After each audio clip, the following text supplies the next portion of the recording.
تعلق جو ہے اللہ تعالیٰ کی رضا کا موجب، اجر کثیر کا موجب ہے۔ تو یہ پہلا نقطہ قرآن کی تلاوت کا جو ہماری زندگیوں کا حصہ ہونا چاہیے، ہماری زندگیوں میں شامل ہونا چاہیے۔ جب ہم قرآن پڑھتے ہیں ان تمام آداب کے ساتھ اور شرائط کے ساتھ، تو کیا معنویت ہمیں حاصل ہوتی ہے اس کا ہمیں اندازہ نہیں، احساس نہیں ہے، مگر ایک حدیث میں اس کا اظہار ہوتا اور ملتا ہے ہمیں کہ قرآن پڑھنے والے کا کیا شرف ہے، کیا اس کی شان اور کیا اس کا مقام ہے۔ یہ اسید ابن حضیر کا قصہ ہے، قرآن پڑھ رہے تھے اور ساتھ ان کا بیٹا یحییٰ سو رہا تھا، چھوٹا بیٹا۔ اچانک گھوڑے نے بدکنا شروع کر دی، اچھلنا شروع کر دی۔ اب انہوں نے دیکھا یہ گھوڑا کیوں بدک رہا ہے، تلاوت روکی تو گھوڑا پرسکون ہو گیا، تلاوت دوبارہ شروع کی، گھوڑے نے پھر اچھل کود شروع کر دی۔ 2-3 بار ایسا ہوا، آخر تلاوت روک دی، موقوف کر دی۔ اچانک اوپر دیکھا تو زمین سے آسمان تک قندیلیں روشن تھی، جیسے چراغ جل رہے ہوں، آسمان تک وہ سلسلہ پہنچا ہوا۔ کچھ سمجھ نہ سکے یہ کیا معاملہ ہے۔ آخر پیغمبر علیہ السلام سے بات کی تو رسول اللہ صلی اللہ علیہ وسلم نے فرمایا کہ اسید تم نے تلاوت کیوں روکی، پڑھتے رہتے۔ عرض کیا کہ گھوڑا بدک رہا تھا، اچھل کود کر رہا تھا، مجھے خطرہ محسوس ہوا کہ گھوڑا میرے بیٹے کو نہ کچل دے جو ساتھ ہی سو رہا تھا، بیٹے کو نہ دبا دے۔ تب رسول اللہ صلی اللہ علیہ وسلم نے فرمایا جو قندیلیں نظر آ رہی تھی، یہ چراغ جو زمین سے آسمان تک پھیلے ہوئے تھے اور پہنچے ہوئے تھے، یہ ملائکہ تھے جو نور سے بنے ہوئے تمہاری تلاوت سننے کے لیے آئے تھے، تلاوت قرآن سننے آئے تھے، اللہ کے فرشتے۔ جب انسان اچھا پڑھتا ہے، اچھے ایک ادب کے ساتھ اور اچھے ایک مقام اور احترام کے ساتھ، حروف کی ادائیگی کے ساتھ، اچھے لہجے کے ساتھ، تو ملائکہ بڑی محبت سے سنتے۔ یعنی قرآن ملائکہ کو نہیں دیا گیا، وہ اس کی تلاوت سے محروم ہے، لیکن سماع بڑے شوق سے کرتے۔ قرآن ہماری کتاب ہے، اس کو ہم نے پڑھنا ہے، اس کے احکام کو ہم نے نافذ کرنا ہے، اس کے معنی کو ہم نے سمجھنا ہے، اس کی دعوت کو ہم نے عام کرنا ہے۔ ملائکہ کوئی کتاب نہیں دی گئی، لیکن ملائکہ کو سننے کا شوق دیا گیا۔ جو بندہ قرآن پڑھتا ہے، اچھا پڑھتا ہے ان سارے آداب کے ساتھ، تو ایک بڑی جماعت فرشتوں کی موجود ہوتی، وہ آپ کے لیے دعائیں کرتی، استغفار کی، رحمت کی، گناہوں کی بخشش کی۔ تو اگر یہ چیز ہمیں حاصل ہو تو کتنی بڑی سعادت کی بات ہوگی۔ ہم تو گناہ گار ہیں، اگر ملائکہ کی رفاقت ہو، ملائکہ کی دعائیں ہوں، کتنی بڑی سعادت کی بات۔ اور یہ سب کچھ حاصل ہو سکتا ہے تلاوت قرآن کی برکت سے۔ مساجد میں آنے کا شوق پیدا کرو۔ رسول اللہ صلی اللہ علیہ وسلم کی حدیث ہے کہ ان للمساجد اوتادا، کچھ اللہ کے بندے ہیں جو مساجد کے اوتاد ہیں، مساجد کے اوتاد۔ شیخ صاحب نے اشارہ فرمایا اس مسجد کی توسیع اور تعمیر نو کے بارے میں۔ یقیناً تعمیر کا شوق ہونا چاہیے، جذبہ ہونا چاہیے، اللہ کے گھر عالی شان ہونے چاہیے، لیکن ساتھ ساتھ تعمیر سے قبل ایک عزم کرو کہ ہم اس حدیث کے مطابق مساجد کے اوتاد بنیں گے۔ اوتاد وطد کی جمع، وطد بولتے ہیں میخ کو، کبھی جانور کو باندھنا ہو، قلعہ آپ گاڑتے ہیں زمین پر، لکڑی کا یا لوہے کا، اب وہ قلعہ گڑ جاتا ہے، اس پر آپ جانور کو باندھتے ہیں، وہ قلعہ اپنے مقام پر موجود ہوتا ہے، کبھی دائیں بائیں نہیں ہوتا۔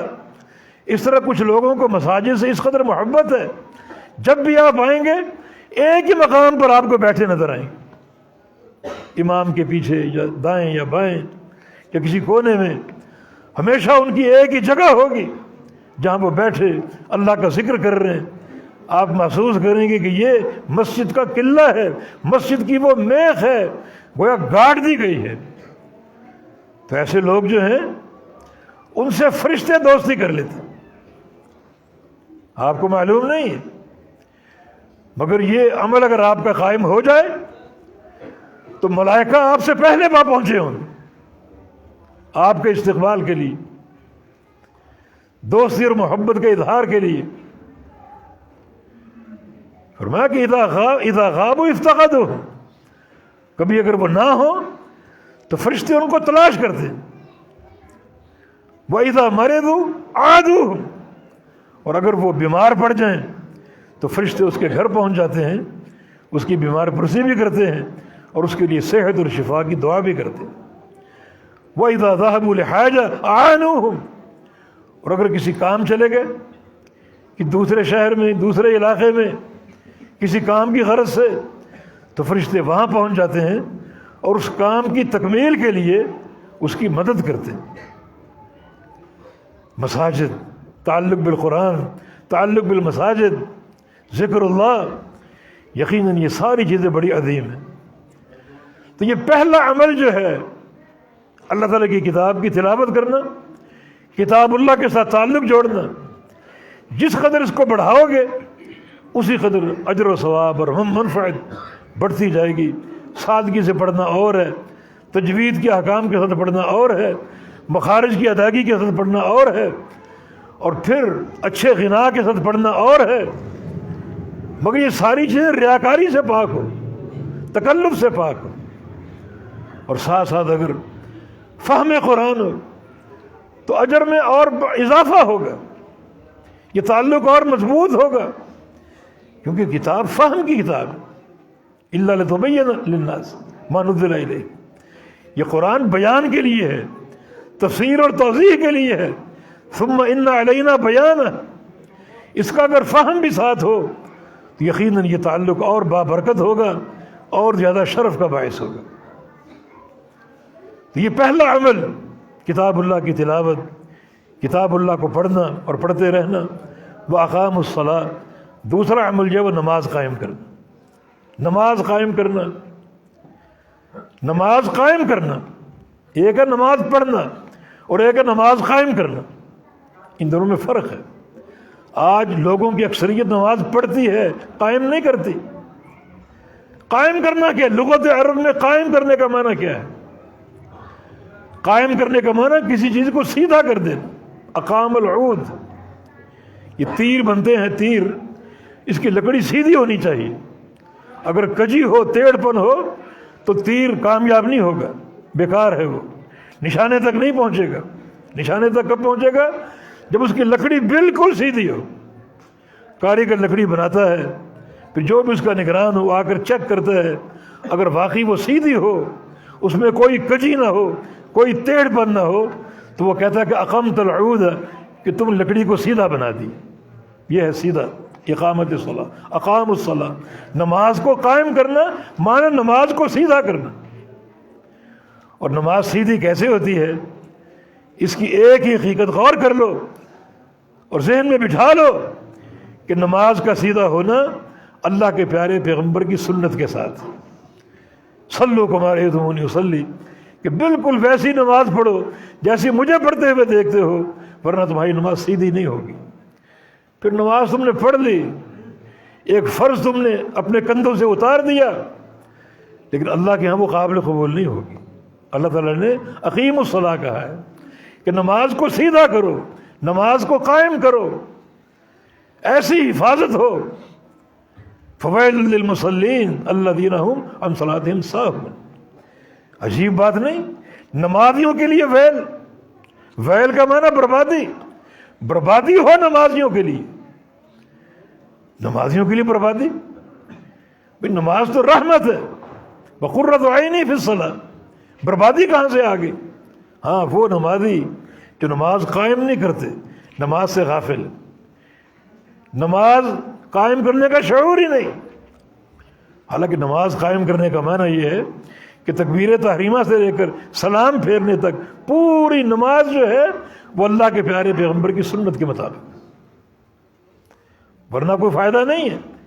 حذیفہ بن یمان رضی اللہ عنہ، اللہ کے پیغمبر کے عظیم صحابی، رازدان رسول صلی اللہ علیہ وسلم، ایک شخص کو دیکھا نماز پڑھ رہا ہے، پوچھا منذ کم تصلی هذه الصلاۃ، یہ نماز جو ابھی آپ نے پڑھی ایسی نماز پڑھتے رہے ہو؟ جی ہاں مجھے یہی آتی۔ کب سے پڑھ رہے ہو؟ کہا کہ 40 سال سے۔ فرمایا کہ ما صلی تھا، تم نے 40 سال سے ایک نماز بھی نہیں پڑھی، ایک نماز بھی نہیں پڑھی، سب نمازیں بیکار۔ بولو مت علی ھذا لمت علی غیر فطرت محمد صلی اللہ علیہ وسلم، یہ نماز پڑھتے پڑھتے اگر مر گئے تمہاری موت اللہ کے نبی کے دین پر نہیں ہوگی۔ جو اللہ کے نبی کا دین ہے اس میں نماز دین کا ستون ہے، الصلاۃ عماد الدین۔ یہ نماز قبول نہیں ہے، قابل قبول نہیں۔ تم نے نماز پڑھی ہے، نماز کو سیدھا نہیں کیا۔ سیدھا کیسے ہوگی؟ اللہ کے حبیب کی سنت کی اقامت کے ساتھ، سنت کو قائم کرو۔ تو اقام الصلاۃ، نمازوں کو قائم کرو۔ تو نمازوں کا قائم ہونا سنت کی تطبیق کے ساتھ ہے، اور نمازوں کا قائم ہونا وقت کی حفاظت کے ساتھ ہے۔ وقت پر نماز پڑھو، کتاب موقوتا، وقت پر نماز پڑھو۔ اور نمازوں کا قائم ہونا اس طرح بھی ہے کہ جو بھی خشوع کے تقاضے ہیں، حضور قلبی کے تقاضے ہیں، ان کو پورا کرنے کی کوشش کرو۔ یہ نہ ہو کہ نماز آپ پڑھ تو رہے ہیں لیکن دھیان آپ کا باہر اپنے کاروبار کی طرف ہے، اپنی دکان کی طرف ہے۔ اس کے لیے ایک ترکیب آپ کو دیتا ہوں، ایک نصیحت اپنے آپ کو بھی اور آپ کو بھی کرتا ہوں۔ اگر آپ چاہتے ہیں کہ نماز میں حضور قلبی پیدا ہو، توجہ واقعی نماز کی طرف ہو، خشیت کی حفاظت ہو، خشوع کی حفاظت ہو، تو اس کے لیے ضروری ہے کہ وقت سے پہلے مسجد میں پہنچ جاؤ، اذان سے پہلے موجود ہو، یا کم از کم اذان سنتے ہی پہنچ جاؤ۔ اب بتائیں، دو شخص ہیں، ایک اذان سنتے ہی پہنچ گیا باوضو، اس نے سنتیں پڑھی، اب بیٹھا ہے جماعت کے انتظار میں، ذکر و اذکار ہو رہا ہے یا قرآن پڑھ رہا ہے۔ اب جماعت قائم ہو گئی تو اس کی توجہ کا اور خشوع کا اور حضور قلبی کا کیا عالم ہوگا۔ اور ایک شخص وہ ہے، اذان ہو چکی، دکان پہ بیٹھا سودے کر رہا ہے، مال اپنا بیچ رہا ہے، انتظار کر رہا ہے کہ اقامت ہو تو پھر جاؤں۔ اب جیسی تکبیر کی آواز سنی، اب بھاگم بھاگ جا رہا ہے مسجد کی طرف، جماعت کھڑی ہے، اسی طرح داخل ہو گیا۔ اس کا حضور قلبی کیسا ہوگا؟ اس کا خشوع کا عالم کیسا ہوگا؟ اس کا دھیان تو اپنے کاروبار کی طرف ہوگا، اپنی تجارت کی طرف ہوگا۔ جس کو چھوڑ کر وہ آیا اور جماعت میں داخل ہو گیا، سانسیں پھول رہی ہیں اور توجہ اس کی نماز میں کہاں ہوگی؟ توجہ اس کی اسی طرف ہوگی جس کو چھوڑ کر آیا۔ لیکن ہمارا وقت سے قبل موجود ہے، اللہ کا ذکر کر رہے ہیں، قرآن کی تلاوت کر رہے ہیں، اسی میں نماز کی اقامت ہو اور آپ جماعت میں داخل ہو جائیں تو آپ کی توجہ کا ایک خشوع قلبی کا، حضور قلبی کا عالم کچھ اور ہی ہوگا۔ تو اقام الصلاۃ پر توجہ دیجیے، کتاب اللہ کی تلاوت کرنا اور نماز کو قائم کرنا۔ وَأَنفَقُوا مِمَّا رَزَقْنَاهُمْ سِرًّا وَعَلَانِيَةً، اور جو ہم نے روزی دی، رزق دیا، اس میں سے خرچ کرتے ہیں، اپنا مال خرچ کرتے ہیں اللہ کی راہ، سرًّا وعلانیہ، چھپا کر اور کھلے عام۔ سرًّا بھی خرچ کرتے ہیں، مخفی، کسی کو کانوں کان خبر نہ ہو، اور کھلے عام بھی۔ سرًّا کیوں؟ تاکہ ریاکاری نہ ہو، اخلاص کی حفاظت ہو۔ ریاکاری سے عمل برباد ہو جاتا ہے۔ اور کھلے عام کیوں؟ تاکہ ہمیں دیکھ کر لوگ بھی خرچ کریں۔ یہ بھی ایک دعوت کا طریقہ ہے، آپ عمل کر کے دکھائیں کسی کو تاکہ لوگ بھی اس عمل کی پیروی کریں، تو اس کا اضافی اجر آپ کو ملے گا۔ مال خرچ کرنے کا کبھی، اور لوگ آپ کو دیکھ کر صدقہ دے رہے ہیں، مال خرچ کر رہے ہیں، ان کا ثواب بھی آپ کو ملے گا۔ دراصل ایک چھوٹا سا قصہ یہاں ایک پیش آیا، اللہ کے پیارے پیغمبر کی خدمت میں ایک شخص حاضر ہوا، ایک پردیسی تھا، نو مسلم تھا، مگر حالت اس کی بڑی پتلی، پھٹے پرانے کپڑے میل کچیل سے بھرے ہوئے، جسم لاغر، فاقے کا مارا ہوا۔ انہیں ظاہر ہو رہا تھا کہ اس کو بھوک اور افلاس لاحق ہے، مال کی کمی ہے اور فقیر ہے۔ نبی علیہ السلام چاہ رہے تھے کہ صحابہ اٹھیں، اس کے ساتھ تعاون کریں، لیکن کوئی اٹھ نہیں پا رہا تھا، کوئی اٹھ نہیں رہا تھا۔ بالآخر ایک صحابی اٹھا، اپنے گھر گیا، اور جو لا سکا وہ لایا، کپڑے تھے، راشن تھا، کوئی نقدی درہم و دینار، وہ لا کر اس کے سامنے ڈھیر کر دیے، اس کو پیش کر دیا۔ اللہ کے پیغمبر خوش ہوئے۔ پھر بقیہ صحابہ بھی اپنے گھروں کو گئے، دیکھا دیکھی، دوسرا گیا، تیسرا گیا، چوتھا گیا، سب اپنے گھروں سے مال لائے اور اس کو دیا، اور ایک اچھا خاصا تعاون ڈھیر کی شکل میں اس کے سامنے جمع ہو گیا۔ تب فرمایا کہ من سن سنتا حسنا فلہ اجرھا واجر من عمل بها الی یوم القیامہ، کہ جو شخص ایک اچھا طریقہ لوگوں کے لیے جاری کرے گا اس کو اس کا اجر ملے گا، اور جو قیامت تک عمل کرتے رہیں گے انہیں اس کا بھی اجر ملے گا۔ اب اس نے صدقہ دیا، اس کا اجر اس کو ملے گا، مگر باقی صحابہ اس کو دیکھ کر اپنے گھروں کو گئے اور مال لائے اور اس کو پیش کیا، تو ان کا اجر بھی اس کو ملے گا۔ اس لیے علانیۃ سرا و علانیہ، کبھی چھپا کر اور کبھی کھلے عام لوگوں کو دکھا کر، تاکہ لوگوں میں شوق پیدا ہو، جذبہ پیدا ہو اور رغبت پیدا ہو۔ ویسے جتنا چھپا کر مال خرچ کرو گے اتنا زیادہ اس کا اجر بھی ہے، صلہ بھی ہے، اخلاص کی حفاظت بھی ہے۔ زیادہ تعریف اسی کی ہے کہ ایک چھپا کر تاکہ کسی کی عزت نفس مجروح نہ ہو، اور اس کا فائدہ ایک اور بھی۔ سیدنا جابر رضی اللہ عنہ اپنی عمر کے آخری حصے میں بوڑھے ہو گئے تھے اور نابینا ہو گئے تھے، مگر ان کے دروازے پر کوئی سوالی آتا خالی ہاتھ نہ جاتا، گھر میں موجود ہوتے، کوئی سوال لگاتا، کوئی ندا کرتا تو اس کے ساتھ وہ تعاون کرتے۔ باقاعدہ ایک بوری بھر کے رکھی تھی راشن کی یا کھجوروں کی، جب کوئی سائل آتا اپنے ہاتھوں میں بھر کر یا برتن میں بھر کر اسے گھر سے باہر جاتے اور دے کر آتے۔ یہ ان کا معمول تھا، وہ روزانہ صدقہ کرنا اور بار بار کرنا بہت بڑے شرف کی بات ہے۔ یہ محبت اسلام کی دلیل ہے، اللہ اور اس کے رسول کی محبت کی دلیل۔ جب نابینا ہو گئے تو بچوں نے کہا کہ یہ خدمت ہمیں سونپ دیں، اب جب کوئی سوالی ہے ہم ان کو دیں گے، آپ کو ٹھوکر لگ سکتی ہے، گر سکتے ہیں، کوئی نقصان ہو سکتا ہے۔ فرمایا کہ نہیں، یہ میں ہی یہ کام کروں گا۔ اپنی چارپائی سے لے کر اپنے باہر کے دروازے تک رسی باندھ لی، کوئی سائل آتا مال لیتے، راشن لیتے، رسی کے سہارے آگے بڑھتے اور اس کو دے کر آتے، اور کہا کہ وجہ یہ ہے کہ میں نے پیارے پیغمبر کی حدیث سنی ہے کہ مناولۃ المسکین تدفع میتۃ السوء، کسی مسکین کو، کسی غریب کو اپنے ہاتھ سے دینے سے اللہ تعالیٰ بری موت سے بچاتا ہے، بری موت سے، اگر مسکین کو اپنے ہاتھ سے دو۔ اس میں کئی فائدے ہیں، اس میں اخلاص کی حفاظت، اس میں سامنے والے کی عزت نفس مجروح نہیں ہوتی کہ آپ نے چھپا کر دیا۔ اب کچھ لوگ برسر عام منظر عام پر آ کر دیتے ہیں، ان میں ریاکاری ہوتی ہے، اور جو لیتا ہے اس کی بھی عزت نفس قائم نہیں رہتی، مجروح ہوتی ہے۔ تو کئی فوائد اس میں موجود کہ اللہ تعالیٰ ایسے بندے کو بری موت سے بچائے۔